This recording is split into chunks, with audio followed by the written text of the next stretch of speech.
3 பேராக இருந்த இவங்க ஒருத்தராக மாறுறதுக்கு நானே தான் காரணம். நான் தொட்டியில் தான் இருந்தாங்க இவங்க 3 பேரும்.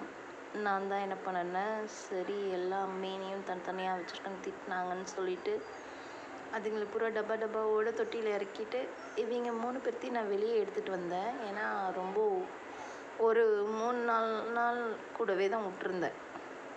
அதுக்கப்புறமா தான் எடுத்துகிட்டு வந்தேன் இவங்கள. சரி தான் இந்த பம்ப் இருக்குதே போட்டுக்கலான்னு தான். ஆனால் நான் ஓரளவுக்கு நல்லா தான் பார்த்துட்டு வந்தேன். ஆனால் இந்த பம்பை நான் கழுவாமையே 1 வாரம் ஆச்சு. அந்த 1 வாரம் ஆனதுனால அம்மோனியா அதிகமாக வெளியேறி இருக்கும் போல்.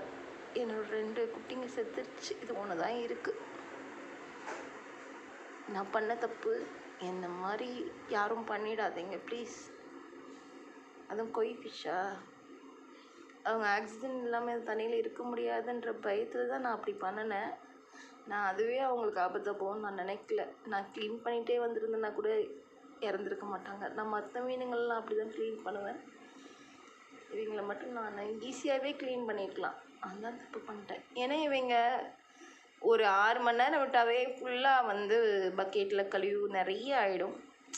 நான் அதனால் பார்த்தேன், அது நான் கொஞ்சம் கண்காணித்து 3 நாளைக்கு ஒருக்கா அலசியிருந்தேன்னா கூட இந்தளவுக்கு ஆகிருக்குமானா கண்டிப்பாக ஆயிருக்காது. நான் அதுவும் பார்க்காத விட்டுட்டேன். 1 வாரம் ஆச்சு. சரி நாளைக்கு க்ளீன் பண்ணிக்கலான்னு விட்டேன். காலையில் எழுந்திரிச்சு பார்த்தா 2 பேர் அவுட்டு. ஒருத்தர் தான் இருந்தாங்க. உடனே எவரையாவது காப்பாற்றி ஆகணும்ல.